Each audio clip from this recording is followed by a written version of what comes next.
It was 11:42 a.m. on a quiet Tuesday, the kind of time where nothing ever happens, no drama, no warnings. Just routine. I was sitting alone in my office on the top floor of the building I owned. The city looked small from up here. Calm. Controlled. Exactly how I liked it. The air was cool. Clean. Silent. Then my tablet vibrated. A single security alert appeared on the screen. Not from the main system. Not from maintenance. It was from a luxury boutique in the lobby. A store I personally approved because of its strict security standards. At first, I almost dismissed it. Almost. Something about the alert felt wrong. I tapped the screen and opened the live camera feed. The image sharpened. And there she was. My mother-in-law. She stood confidently at the counter. Dressed in her usual expensive coat, holding my black credit card between her fingers like it belonged to her. The same card I kept for emergencies only. The same card she promised she would never use without asking. My heart slowed, not sped up. Then I noticed someone standing beside her. A younger woman. Tall, polished, comfortable. I recognized her immediately. She was the woman my husband always mentioned casually. The coworker? The friend. The name that came up just often enough to be normal, but never enough to raise suspicion. The woman smiled as she lifted a pair of red, bottom heels from the shelf. Shoes that cost more than some people's rent. She slipped them on and walked toward the mirror. My mother-in-law laughed. The boutique's audio feed was clear. "Don't worry," she said softly, amused. "She never checks these things." Then came the sentence that changed everything. "She's just the wife." I didn't blink. I didn't cry. I didn't feel shock. What I felt was something colder. Understanding. In that single moment, years of small doubts suddenly made sense. Late nights. Missing charges. Private smiles exchanged over dinner. The way my mother-in-law always defended my husband a little too fiercely. This wasn't carelessness. This was confidence. They weren't hiding anymore.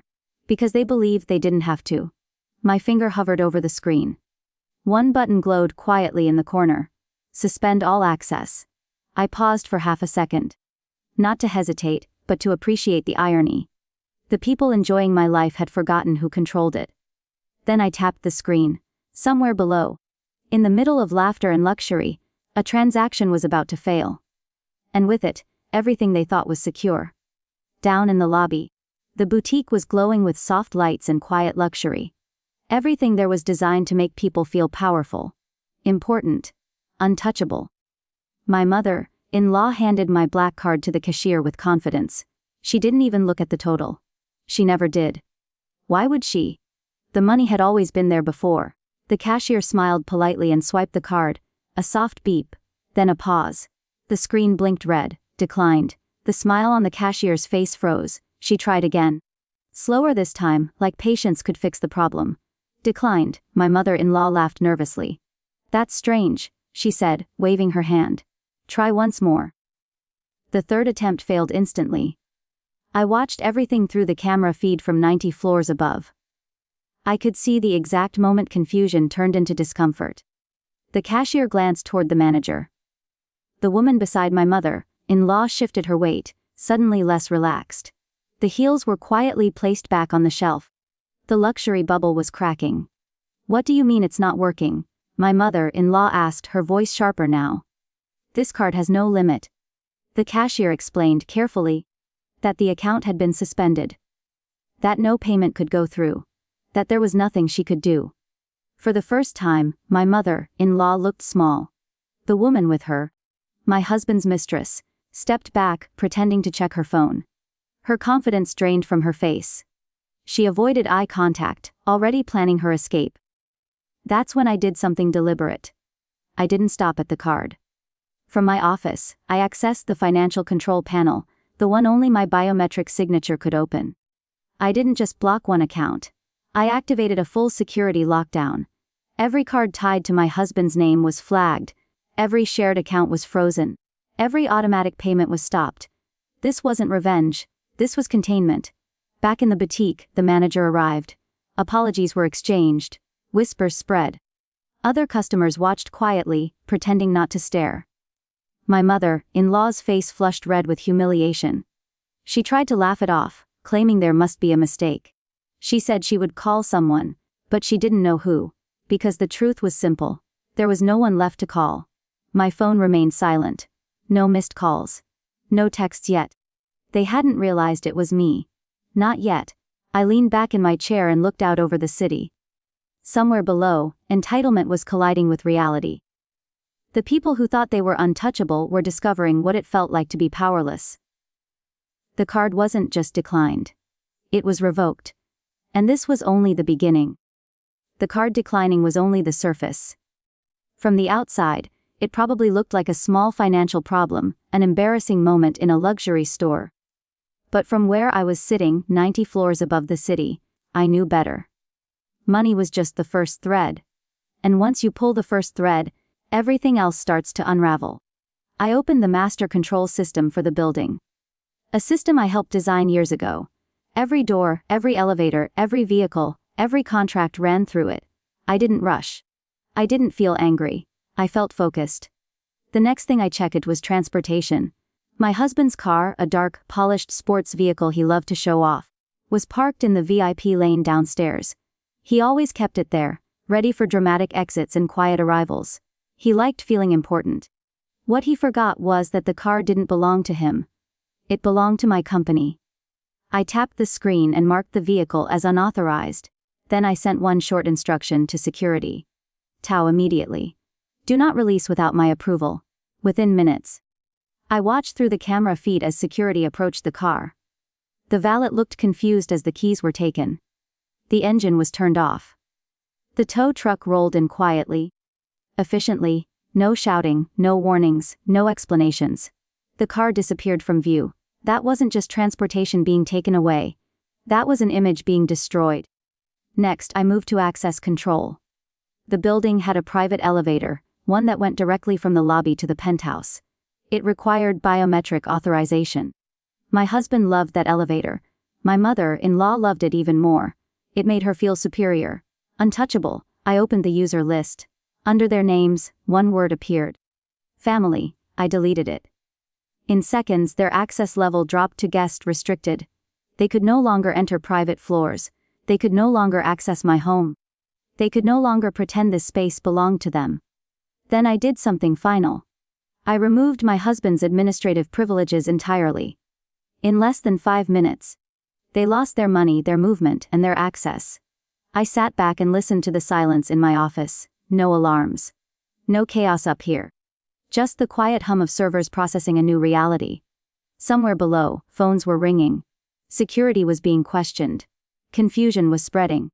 But I wasn't watching anymore. I wasn't reacting as a wife who had just discovered betrayal. I was acting as a CEO eliminating risk. My husband and my mother-in-law were no longer family. They were liabilities. And in my world, liabilities don't get explanations. They get removed. After everything was done, the silence finally reached me. The systems were locked. The access was removed. The damage was complete. There was nothing left to fix. I leaned back in my chair and stared out at the city. From this height, the streets looked peaceful. People moved like tiny dots. Unaware that several lives had just collapsed in the same minute. That's when the truth settled in. Not the truth about my husband. Not the truth about my mother-in-law. The truth about me. For years, I told myself I was patient, understanding, supportive. I believed I was the victim of manipulation. But sitting there, surrounded by the evidence of my own control, I couldn't lie to myself anymore. I hadn't been fooled. I had made a choice. My husband wasn't a partner I grew with. He was a role I hired someone to play. I wanted stability without conflict.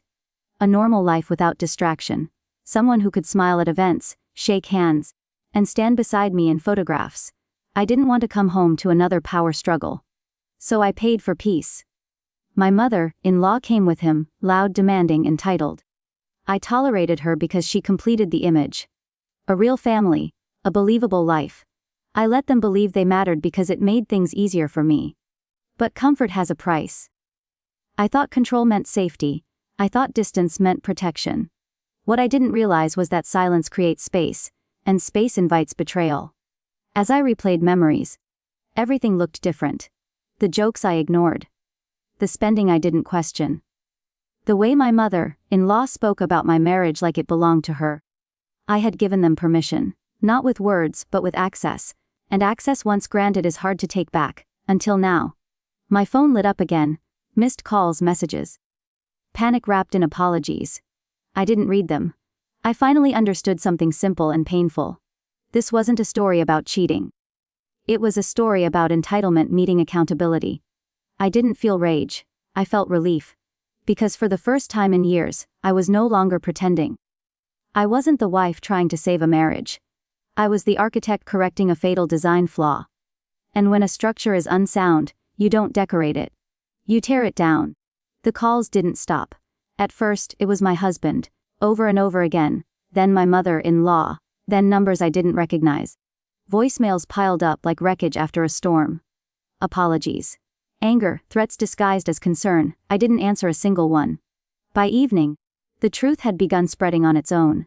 The boutique incident, the locked accounts, the towed car, the access failures. People talk when privilege disappears. And once the story escaped, it couldn't be controlled. My husband finally showed up at the building. Security stopped him in the lobby. He demanded access. He shouted my name. He claimed there was a mistake. The cameras showed a man unraveling, not because he lost his marriage, but because he lost his identity. The identity I paid for. When I finally agreed to see him, it wasn't emotional. It was procedural. He didn't deny the affair. He didn't even try. Instead, he said something revealing. I didn't think you'd ever notice. That sentence told me everything. The mistress disappeared quietly. No confrontation.